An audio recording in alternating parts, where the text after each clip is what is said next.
Este é o Coisas de Cuba, o podcast do canal Direto de Cuba.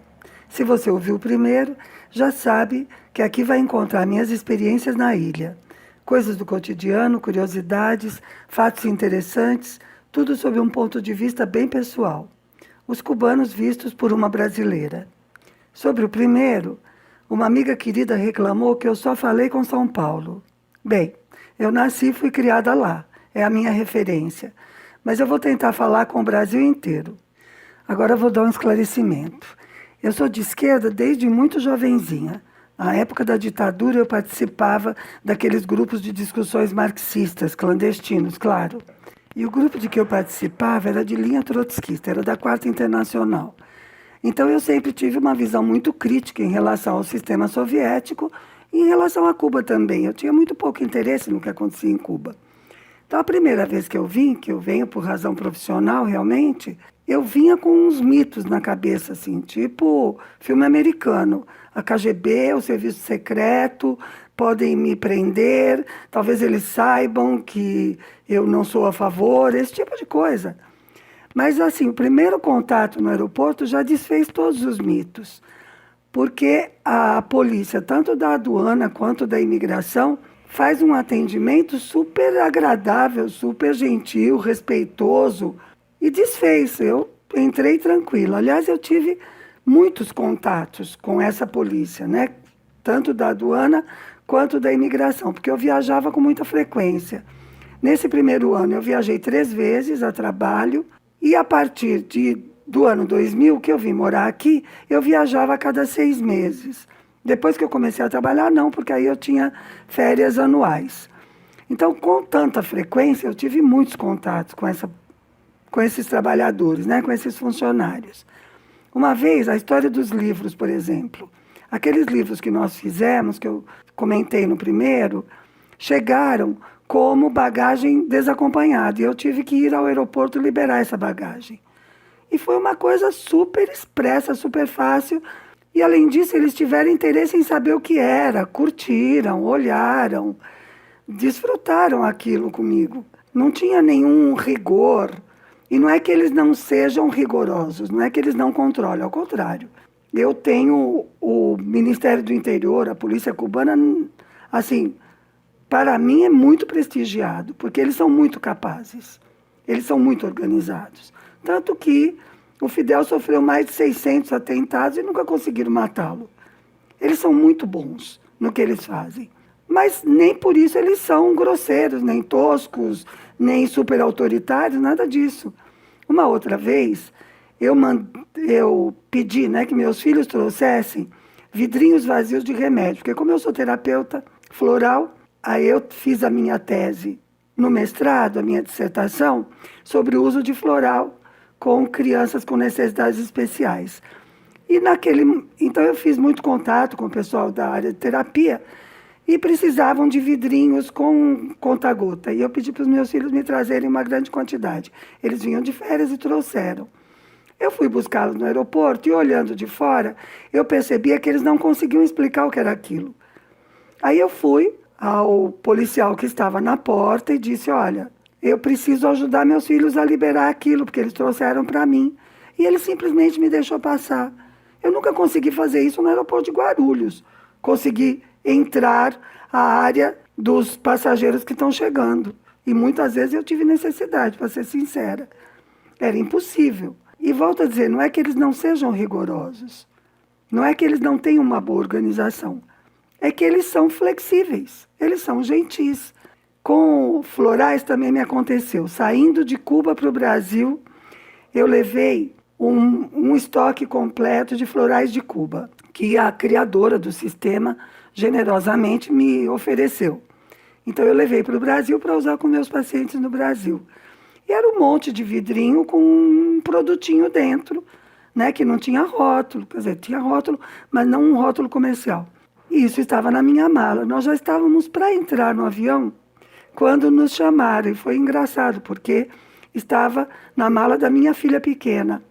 Isso já muitos anos depois, né, contando sobre a polícia. E chamaram pelo nome dela.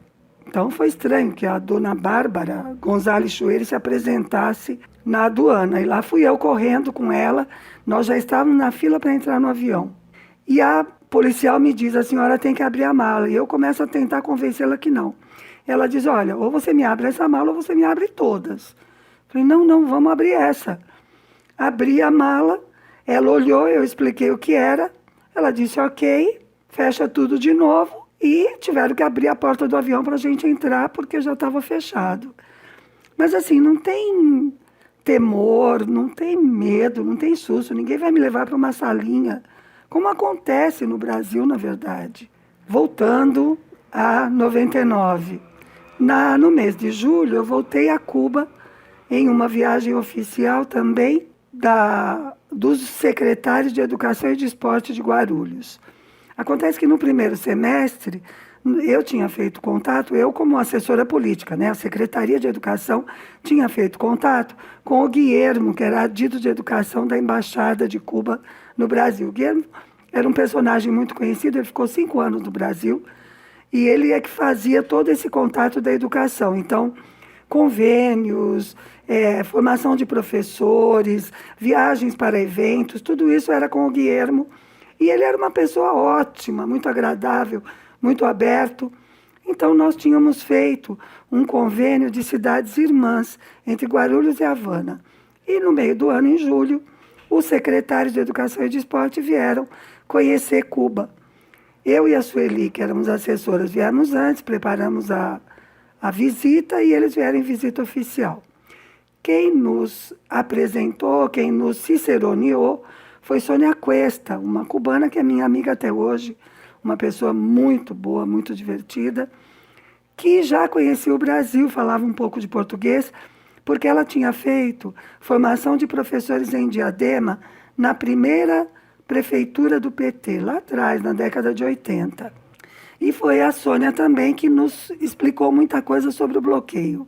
Assim, de uma maneira mais sistemática, eu entendi o que era o bloqueio com ela. Então, por exemplo, ela é que explicou que Cuba não podia comprar nenhum tipo de máquina ou peça ou equipamento fabricado ou que tivesse algum componente dos Estados Unidos. Imagina, ano 2000, 20 anos atrás, Cuba se abrindo para o mundo. Cuba está a 90 milhas dos Estados Unidos. Não poder comprar nada de lá é encarecer muito tudo que Cuba compra.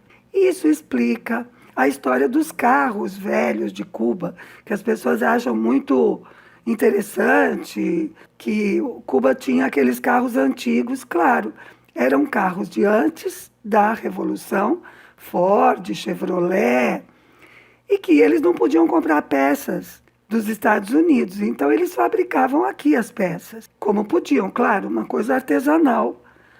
E isso chamava a atenção de, os cubanos que incríveis, eles são incríveis realmente, mas eles foram obrigados pelo bloqueio. Eles podiam ter conservado esses carros e ter importado muitos outros mais modernos, se não fosse o bloqueio.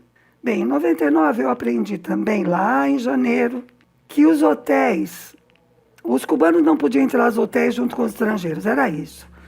Quase todo mundo sabe disso e muita gente pensa que isso ainda existe. Não é verdade, caiu faz muitos anos já.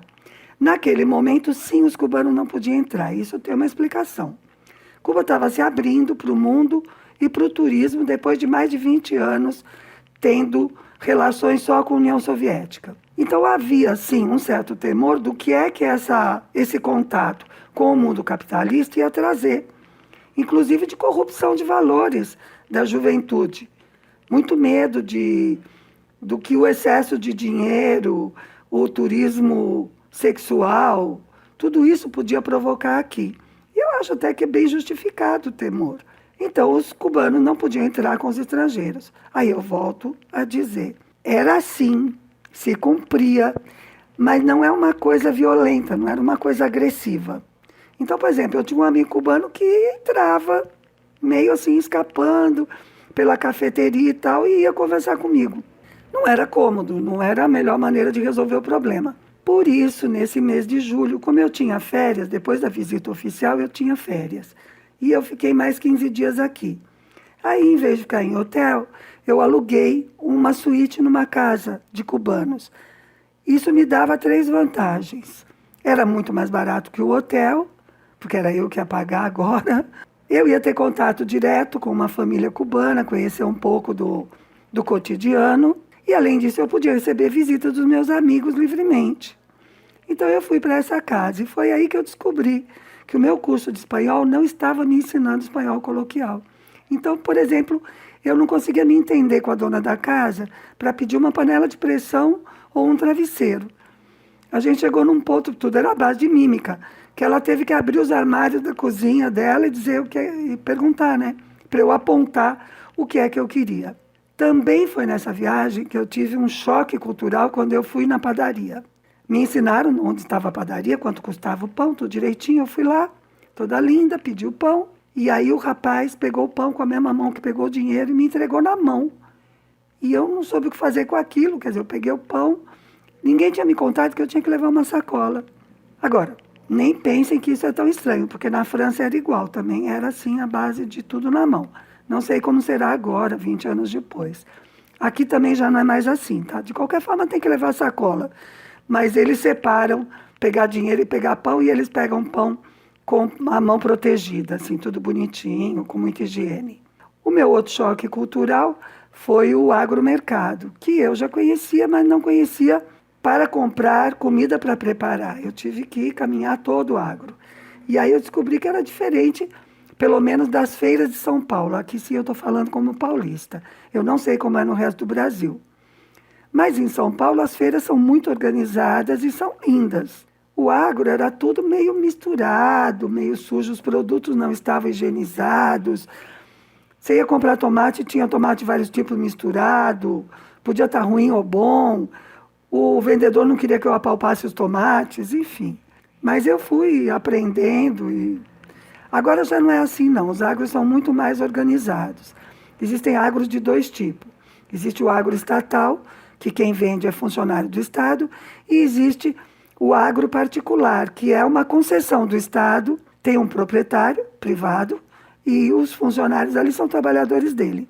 Existe uma certa diferença, o agro privado às vezes é um pouco melhor que o agro estatal, mas não chega a ser nada assim tão relevante. Na verdade, o melhor agro onde eu vou é estatal, o que tem mais oferta de produtos. A outra coisa que melhorou de lá para cá é a venda da carne, que naquele momento era bastante exposta. E agora quase todos os agros têm uma salinha refrigerada. Nesse mês também aconteceu o casamento da minha irmã aqui em Cuba. A minha irmã mais velha tinha vindo comigo na primeira viagem, conheceu um rapaz, se apaixonaram, ela voltou para o Brasil e voltou para Cuba para se casar. E se casou em julho porque eu estaria aqui e fui a testemunha. E aí teve a festa e foi quando eu aprendi quanto o bolo é importante. Festa cubana tem que ter duas coisas. Bolo é fundamental. Se não tem bolo, não tem festa. E se tiver bolo, já é festa, mesmo que não tenha motivo. E dançar, música, isso também é diferente, porque em São Paulo, na verdade, as festas são muito mais para sentar e conversar. Então, se tiver música, costuma ser até baixinho. Aqui não, aqui a festa é para dançar, tá? Eu acho legal, eu não sou dançarina, mas eu acho bem legal, porque as pessoas se divertem muito e desfrutam muito. Bom, por hoje é isso.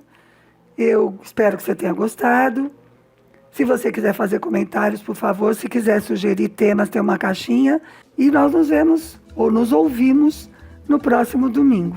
Espero você.